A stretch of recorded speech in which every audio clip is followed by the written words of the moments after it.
At 7:56 on the morning of December the 7th, 1941, Japanese aircraft swooped down over Hawaii. Their target?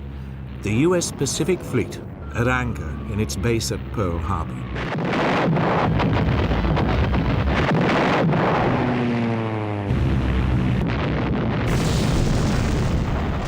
Five U.S. ships were hit immediately.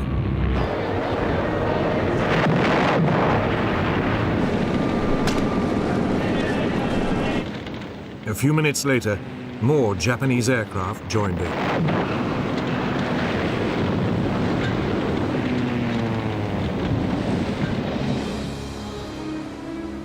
By 8:35, 2 U.S. battleships were sinking, 2 had capsized, and 2 were badly damaged.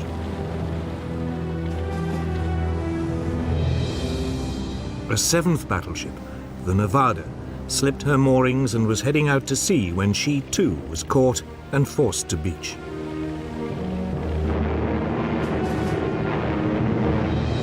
Simultaneously, Japanese Zero fighters strafed U.S. aircraft lined up on the island's airstrips.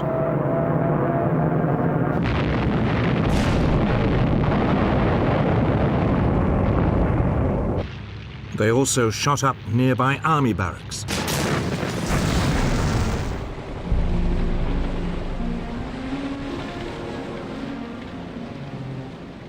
By the end of the attack, dozens of U.S. warships had been sunk or damaged. 188 aircraft were also destroyed.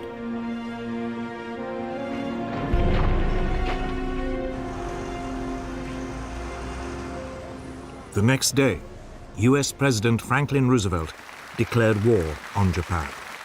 Since the unprovoked and dastardly attack by Japan on Sunday, December 7th, 1941, a state of war has existed between the United States and the Japanese Empire.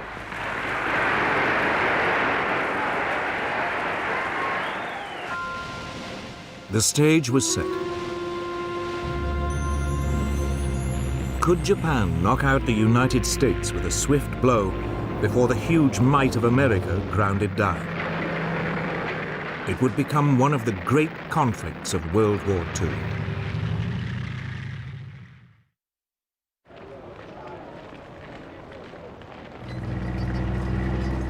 Japan's first steps towards war had come in August 1940. Capitalizing on France's defeat in Europe, it seized control of air bases in the north of the French colony of Indochina. It was looking for a quick and easy expansion of its empire.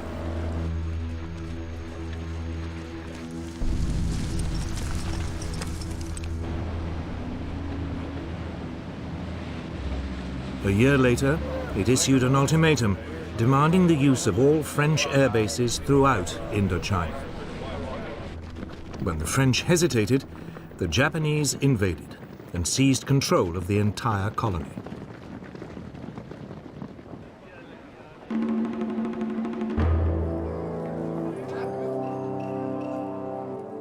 Japan felt the consequences almost immediately. The United States froze its overseas financial assets, effectively robbing the country of its ability to buy oil. Japan faced a choice: climb down and lose face, or seize more territory and up the stakes.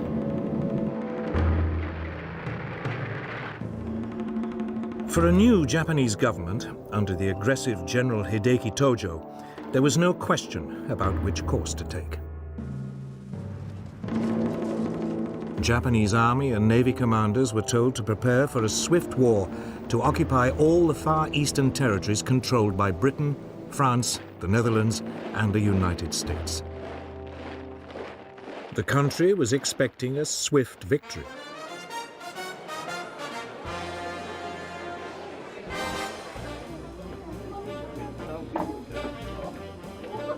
Japan saw the Americans, in particular, as a nation of pleasure lovers with no stomach for a lengthy war and heavy casualties. The Japanese military calculated that if they could destroy the US Pacific Fleet, the US would quickly sue for peace. It was now that they decided to attack Pearl Harbor. Admiral Isoroku Yamamoto, commander of the Japanese Combined Fleet, was put in charge.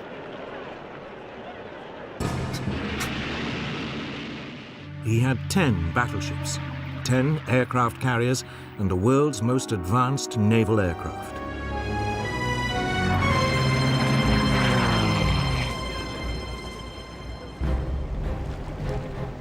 Against him, the US Pacific Fleet had 8 World War I vintage battleships and 2 carriers.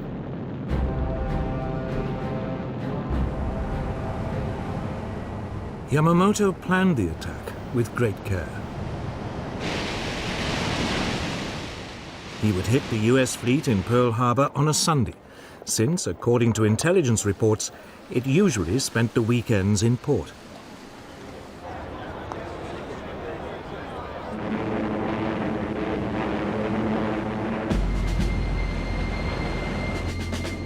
In total radio silence, the Japanese strike force gathered in Tankan Bay in the northerly Kuril Islands.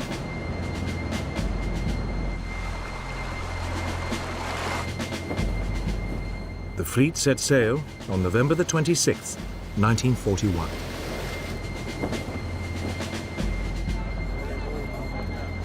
Meanwhile, as a decoy, Japanese negotiators arrived in Washington to discuss a possible Japanese withdrawal from China.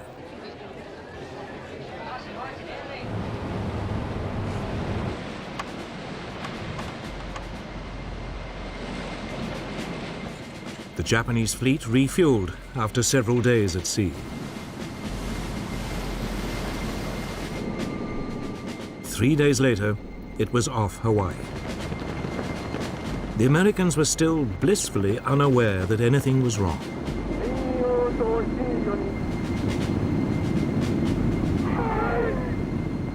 At 6 a.m. on December the 7th, after a final briefing, the first wave of Japanese aircraft took off.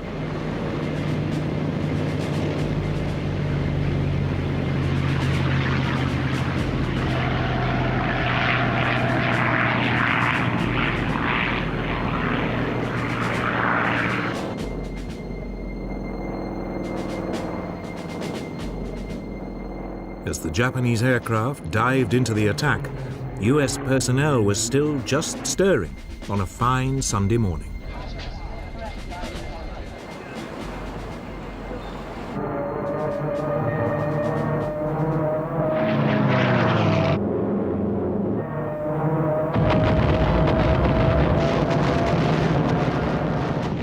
It was all over in less than 2¼ hours. Yamamoto's plan had worked like a dream. Or had it?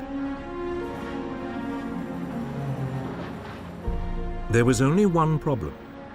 The US fleet's 2 aircraft carriers had not been in Pearl Harbor at the time and had escaped the attack.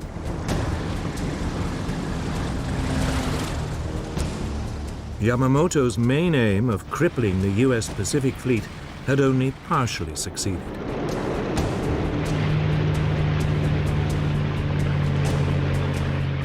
US naval air power in the region was still intact. But in the United States, there was shock and disbelief.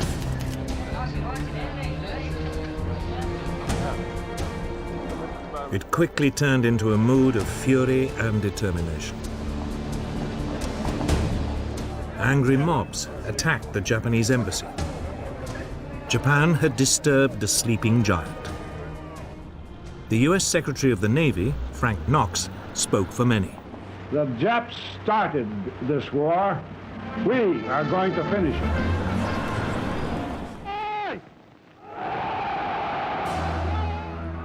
Yet before the US could mobilize its full strength, the Japanese were to inflict more humiliating defeats on the Western Allies.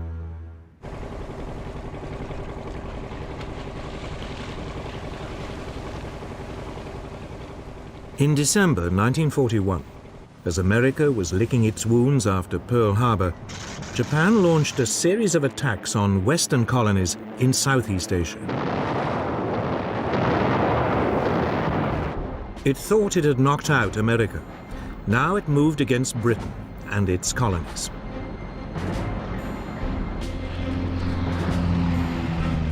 The first to be hit was Malaya, where a Japanese force came ashore in the northeast of the country.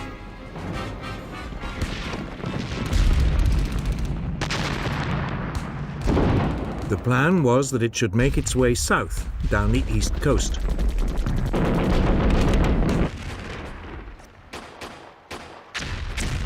The invasion force was met by a contingent of British Indian troops. But after a day of fighting, they were brushed aside.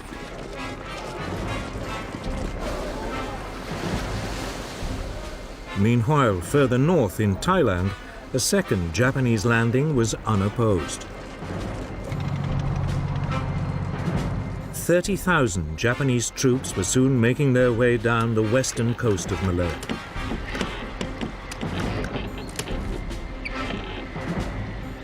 The target of the two groups, Singapore, the center of British military and political rule in the Far East.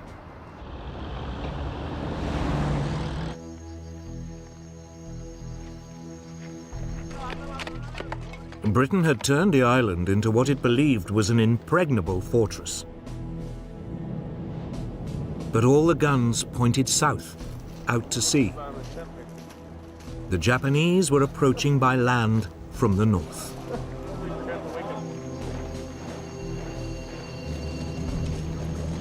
Yet British military commanders remained remarkably untroubled.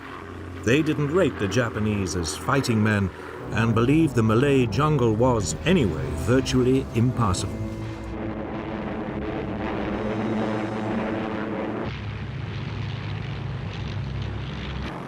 But the Japanese had other ideas. To soften up Singapore, they attacked the city from the air.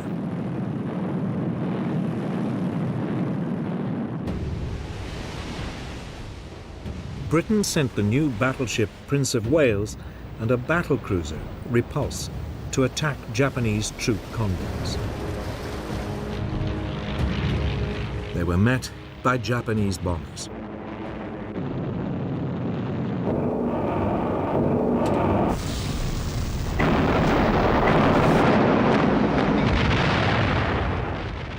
Both warships were sunk in less than 2 hours. Almost 1,000 of their crew were lost. It was the greatest British naval disaster of World War II. In an era of aircraft and aircraft carriers, it was now clear the battleship, for years the mainstay of the British Navy, had had its day.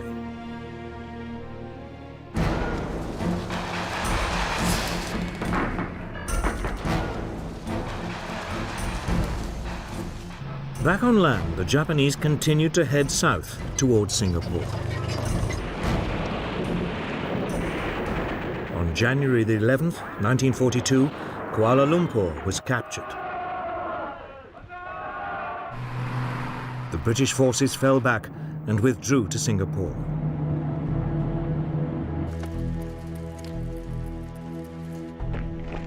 There were now about 100,000 British soldiers to defend it.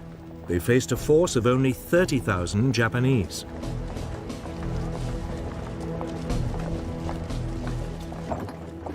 Even without their big guns, the British should have been able to hold out.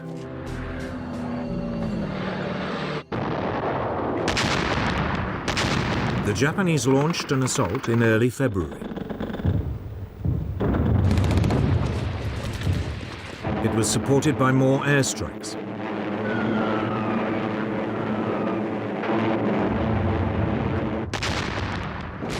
The British defense was soon reduced to chaos.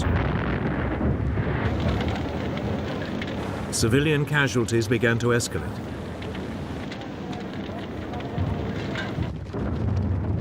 Four days later, the Japanese had pushed through the last of the British defensive lines.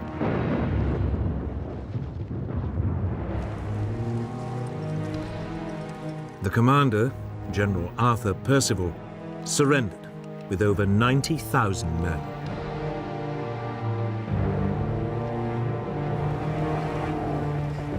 Never in the history of the British Army had a commander in charge of such a large force had to surrender, and to an enemy general whose force was outnumbered more than 3 to 1.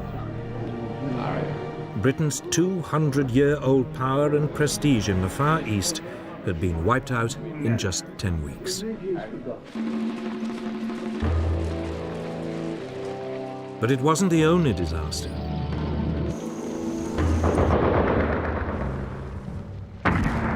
Elsewhere in Southeast Asia, the Japanese forces were equally triumphant. The British garrison in Hong Kong fought for 2 weeks before succumbing to a Japanese invasion.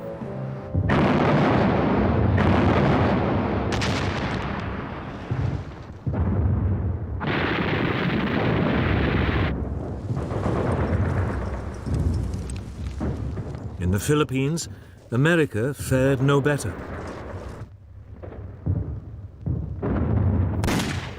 Here, a preemptive bombing raid caught large numbers of US aircraft neatly lined up at Clark Field.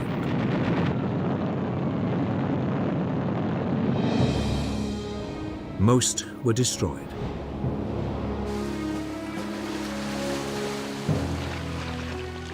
Two days later, with US air power virtually non-existent, Japanese troops began to land.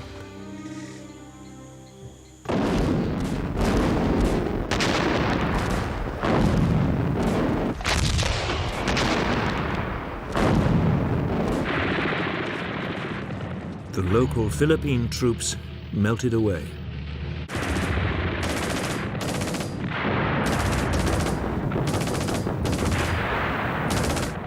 The Japanese advanced rapidly. 10 days later, Manila was captured.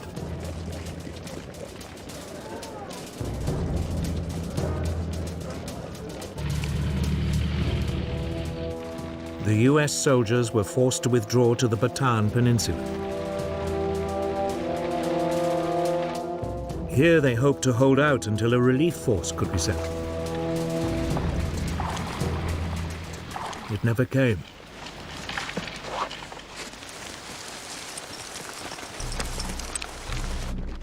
On April 3rd, 1942, Japanese troops launched a major assault on US positions. After 4 days heavy fighting, they broke through.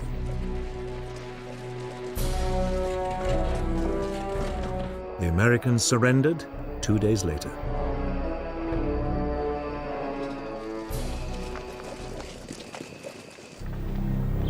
That left just one British colony in the region, Burma.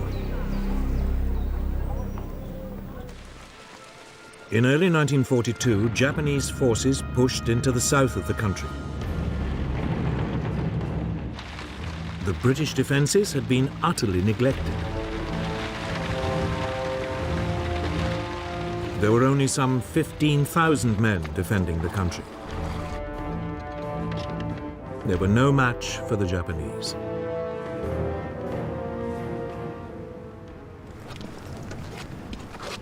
The Allied troops mounted a brief but doomed resistance.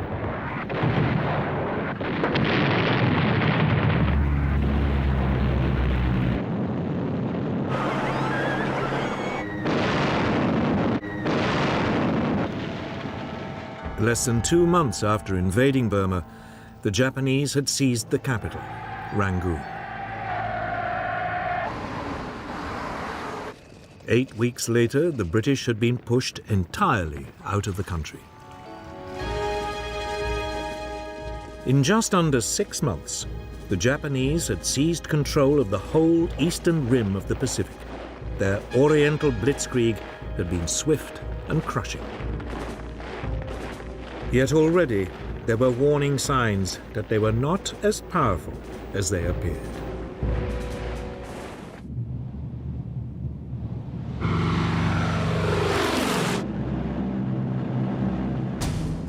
On April the 18th, 1942, 4 months after Pearl Harbor, America struck back at the Japanese.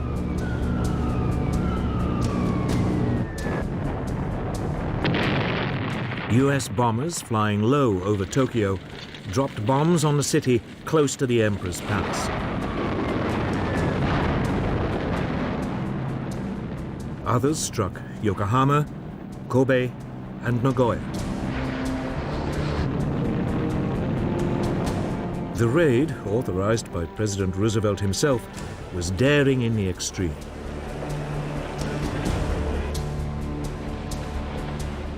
The B-25 Mitchell bombers had not been designed to be launched from aircraft carriers.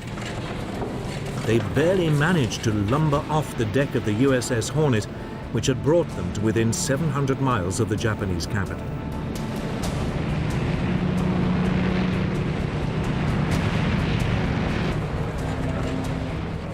But that didn't diminish their effectiveness in the air.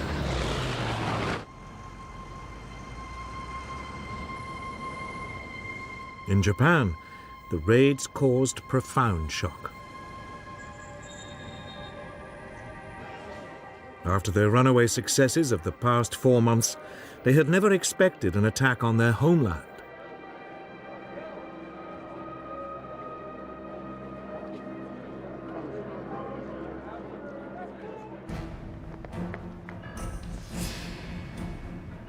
Japan's military planners now decided to extend the country's defenses.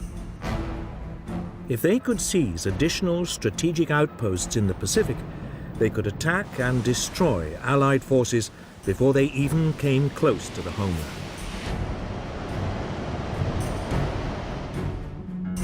Japan already controlled much of the Chinese coast, Southeast Asia, and the Philippines. They had also seized the Dutch East Indies. Now they decided to strike south and attack Papua New Guinea and the Solomon Islands, and east to take the island of Midway in the middle of the Pacific. It would mean the homeland was surrounded by a string of fortified positions. Yet even as Japan was planning its move, its operations were severely compromised, though it only realized this after the war. The United States had broken its military and diplomatic codes.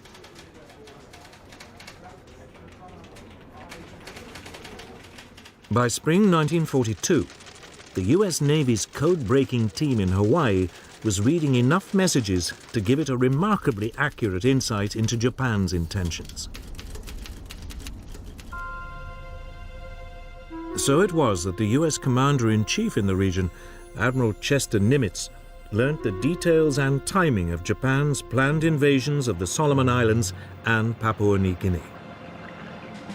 If successful, they would cut off Australia from her allies. A Japanese bombing raid on Darwin had already caused widespread fear of an invasion.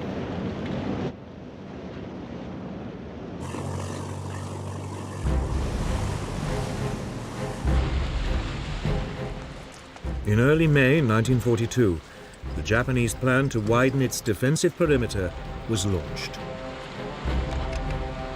They seized the Solomon Islands.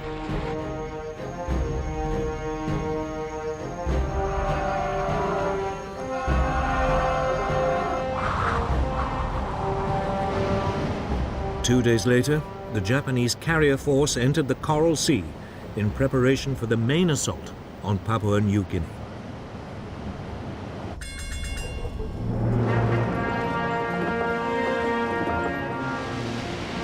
But this time, the Americans had anticipated them. Admiral Nimitz had ordered 2 US aircraft carriers and a number of smaller warships into the area.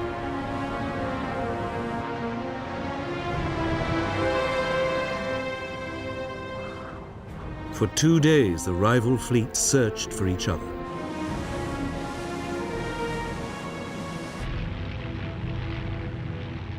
Then, on May the 7th, US aircraft located and sank the Japanese carrier Shoho.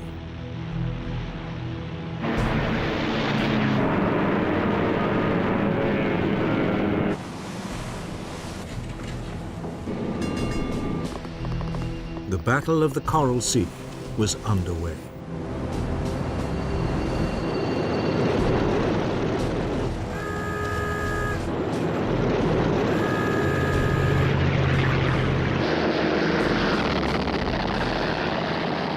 Early the following day, the Japanese responded, unleashing a hail of torpedoes and bombs.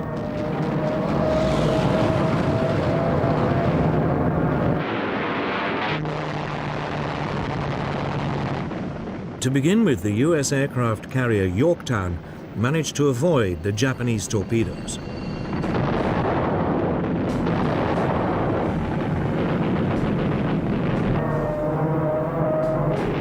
But then she took a bomb which penetrated 4 decks before exploding.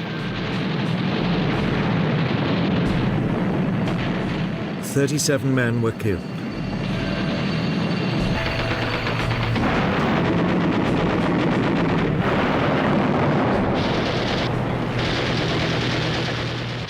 The larger and less maneuverable carrier Lexington was also hit by several bombs as well as 2 torpedoes.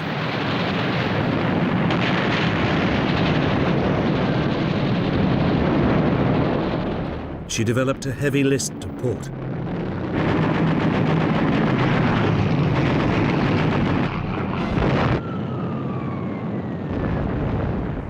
The Americans returned fire, attacking the Japanese carrier Shokaku.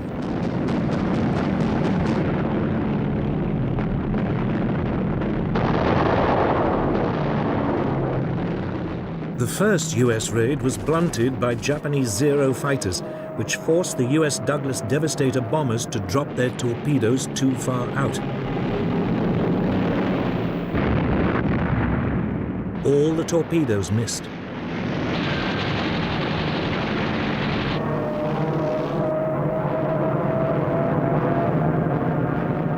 But a second wave of U.S. dive bombers struck home.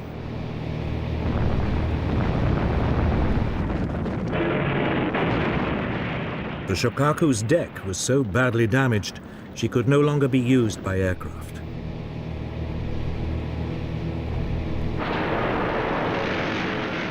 After 2 days of fighting, the 2 forces finally disengaged. That evening, the Lexington, still afloat, suddenly erupted in a huge explosion.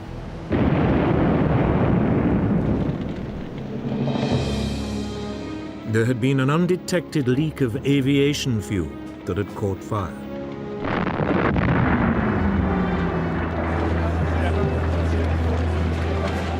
Amazingly, all but 215 of the nearly 3,000 men on board were rescued. Later that evening, an American torpedo scuttled the burning hull.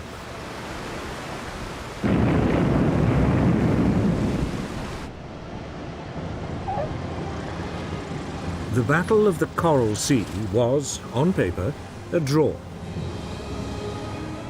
Each side had lost 1 carrier and had another severely damaged.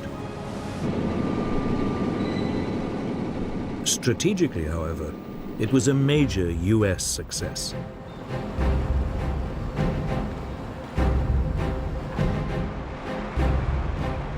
It had prevented the Japanese from seizing more territory, and it had stopped them from isolating Australia.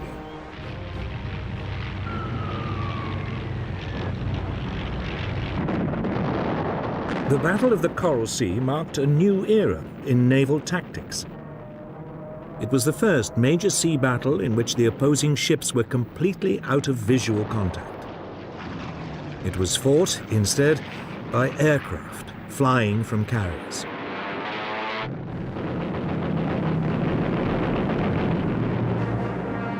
It would soon become clear which side had adapted to the new form of naval conflict more successfully.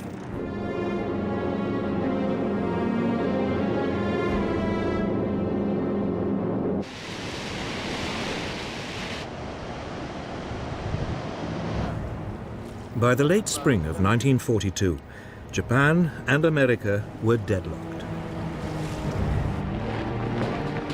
Japan needed a quick victory if it was not to be ground down by the huge resources of the United States. In mid-May, it began its next move. US codebreakers reported Japanese plans for a new attack. It would be on Target AF, somewhere in the mid-Pacific. The problem for the Americans was that they had no idea where Target AF was. Could it be a reference to Midway Island near Hawaii? An ideal jumping-off point for another attack on the American fleet in Pearl Harbor. The code-breaking team suggested a way to find out. The US Air Base on Midway was instructed to send an uncoded message reporting problems with the island's water system.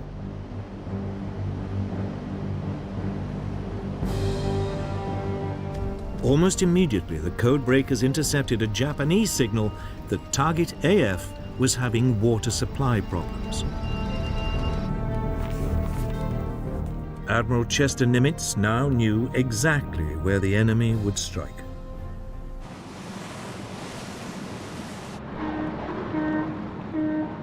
The Japanese plan was typically complex.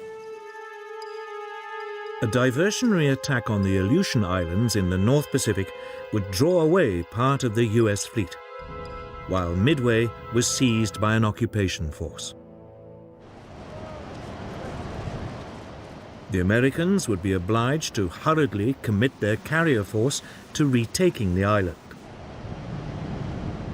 There they would be annihilated by a huge Japanese naval presence, including 4 large aircraft carriers. It was the second Japanese attempt to wipe out the US Navy in the Pacific within a year.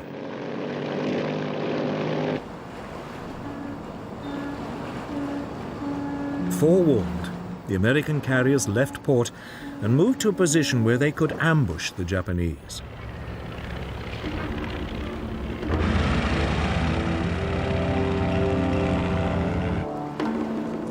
On June 3, 1942, Japanese forces launched the expected attack on the Aleutian Islands.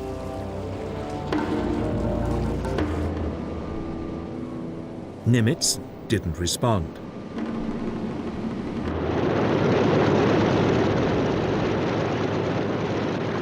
Then, early the next morning, the main Japanese carrier force launched a first airstrike on Midway Island to soften up its defenses.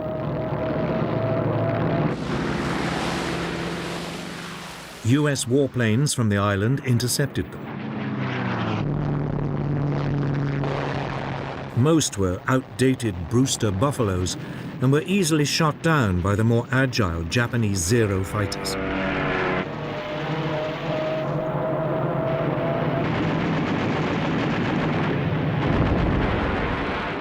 But the Japanese attack had been blunted. Midway's defenses had not been broken.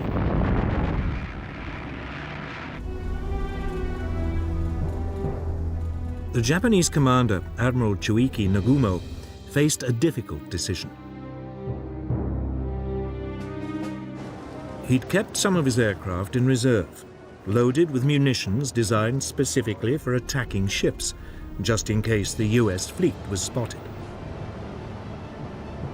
Should he now order this reserve to be stripped of its torpedoes and armor-piercing bombs and reloaded with high-explosive and fragmentation bombs for a second strike on Midway?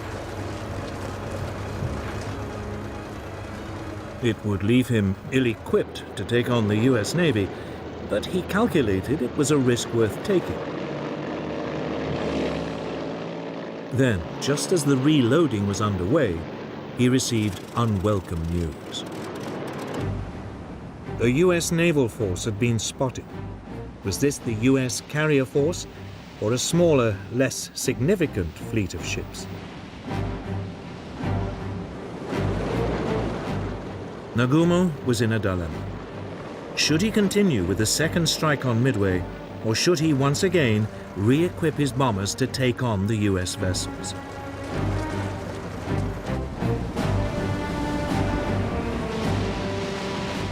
Nagumo decided to gamble. He would push ahead with the second strike on Midway. His hope was that when the bombers returned, there would still be time to rearm them to take on the US ships. Even as he weighed the odds, the Japanese carriers were attacked by US bombers.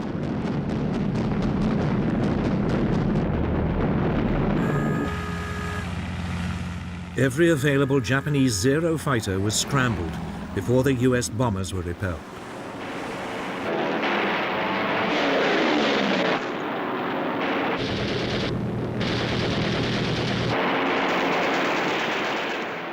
Then came another report from reconnaissance planes. The US force did indeed contain aircraft carriers. Nagumo was, once again, on the spot. His aircraft were halfway through reloading, but the US carriers were a much more important target. He took a second gamble. He decided to change their weapons yet again to attack the US force. But while he did so, his ships would be sitting ducks. Almost immediately, they came under attack from low-flying US torpedo bombers. But they were old and slow and attacked without fighter support.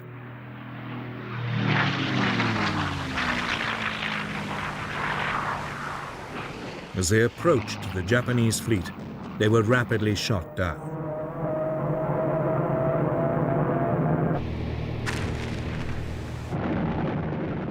For a brief period, it looked as though Nagumo's gamble had paid off.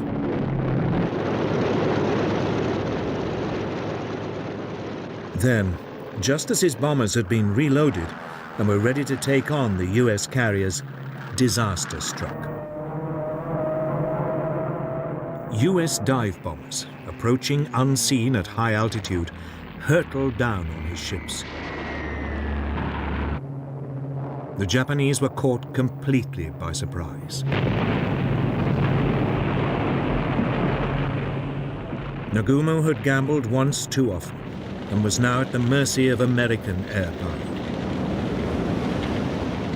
Within 5 minutes, the US dive bombers had reduced 3 of Japan's largest aircraft carriers to flaming wrecks.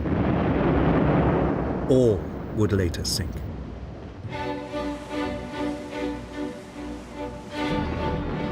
The fourth carrier, the Hiryu, had been masked by a rainstorm and that afternoon mounted a desperate counterattack.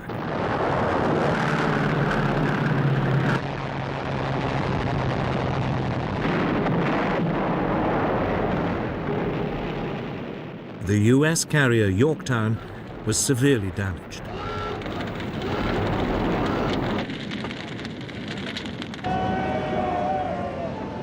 It was torpedoed by a Japanese submarine several days later. But the Japanese fight back was short-lived. Late in the afternoon that day, the Hiryu was also hit and turned into a blazing pyre. In a matter of hours, Japan's mastery of the sea had been destroyed. The attack on Midway Island had achieved nothing. But it had cost Japan its finest carriers and 332 aircraft. Well over 2,000 sailors had also died.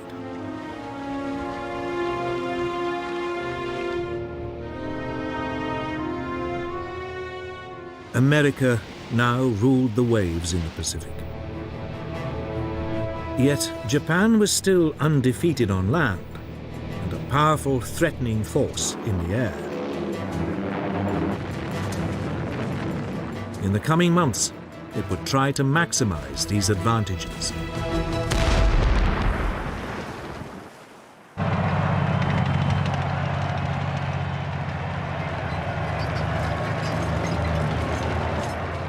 By summer 1942, Japanese plans to build a defensive ring of occupied territories around their homeland had still not been completed.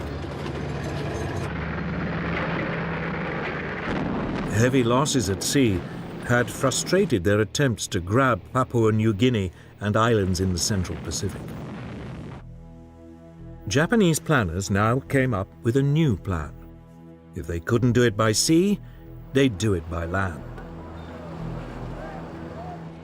On July the 21st, a division-sized force of experienced jungle troops landed on the northern coast of Papua New Guinea. They immediately struck west to capture Port Moresby, the capital.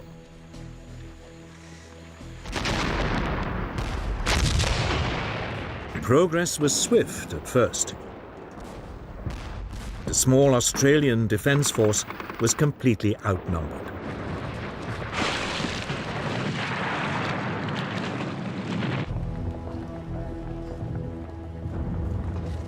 Within weeks, the Japanese had captured the main pass over the Owen Stanley Mountains.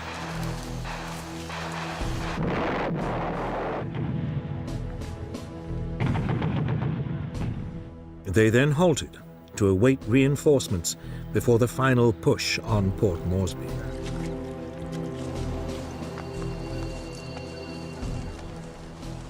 The Australians also mustered new forces.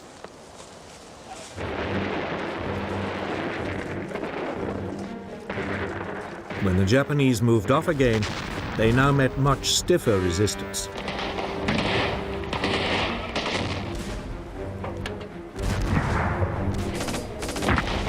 For the first time, Japanese troops were up against men who matched them for training, experience, and morale. The Australians stood their ground, and the Japanese were temporarily brought to a standstill.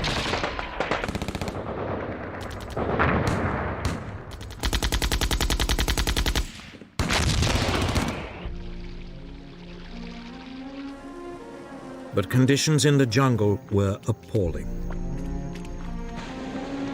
There was constant tropical rain. Malaria was rife. The Australians were eventually again forced to retreat.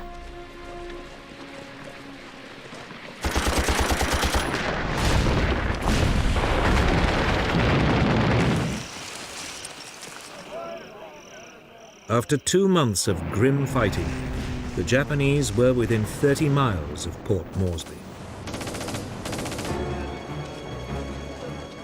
Then, finally, US reinforcements arrived.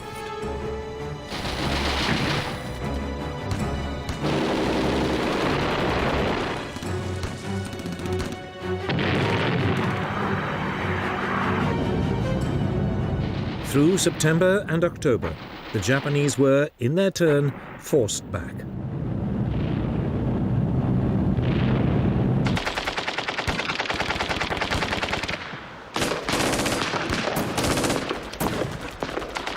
The Japanese made an heroic but suicidal stand.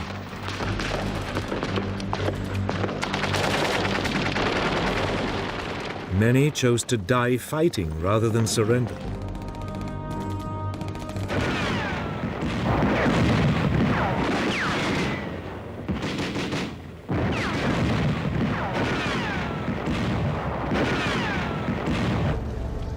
It took the Allies another 2 months before the Japanese were finally overwhelmed.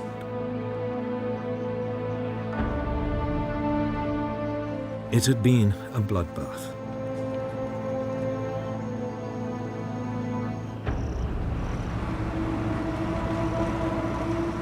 "15,000 Japanese troops had embarked on the operation.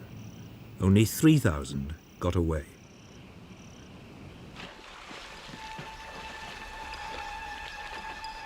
The Japanese were in trouble. They'd lost at sea. They were now rapidly losing the initiative on land. American military might was asserting itself.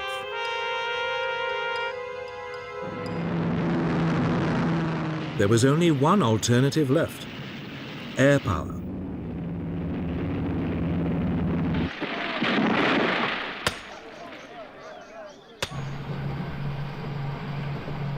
through the summer of 1942, Japanese engineers began building a string of airstrips across the Pacific.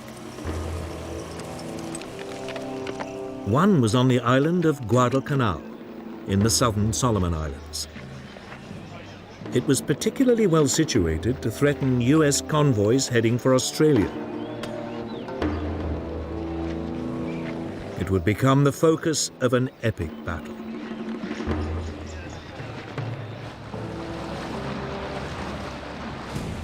In July 1942, an amphibious force of US Marines invaded the island. They landed without resistance.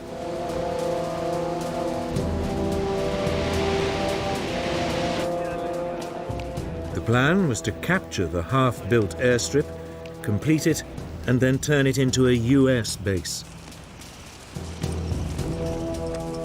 But the Japanese were not ready to give up. That night, they sent in a naval force to land reinforcements and to attack the fleet of US ships supporting the Marines.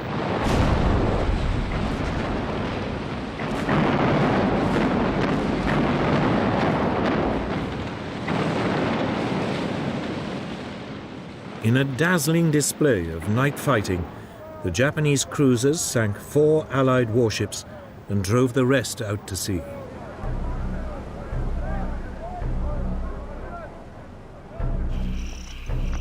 The Marines were now marooned, without supplies and without much of their equipment. They dug in around the airstrip.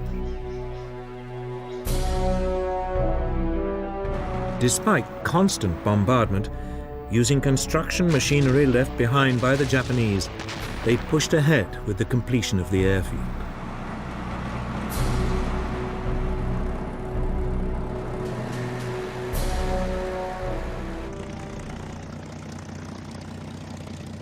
Two weeks later, a group of US Wildcat fighters and dauntless dive bombers flew in.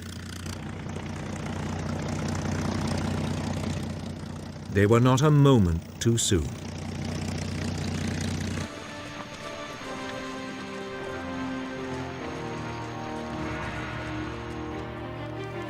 The next day, newly arrived Japanese troops launched a series of suicidal attacks on the airstrip.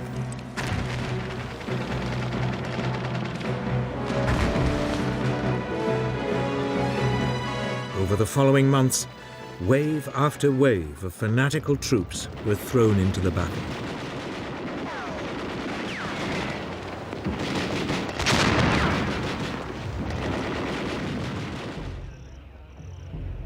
By the winter of 1942, the two sides had fought themselves to a standstill, both now dug in to defensive positions.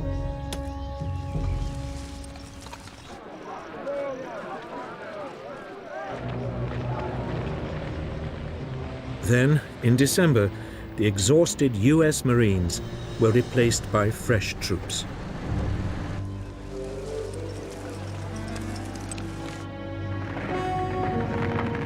US soldiers now began a new push on the increasingly isolated pockets of Japanese resistance.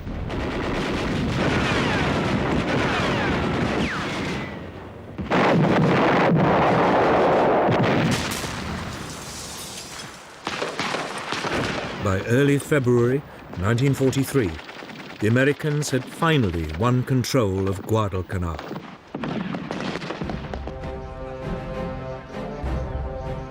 They had now beaten the Japanese at sea and on land.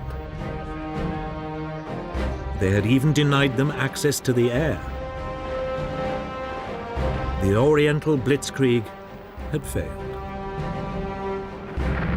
The Japanese Empire now faced a foe that was still growing in strength at a rate it could never hope to match. It was the beginning of a fundamental shift in the course of the war.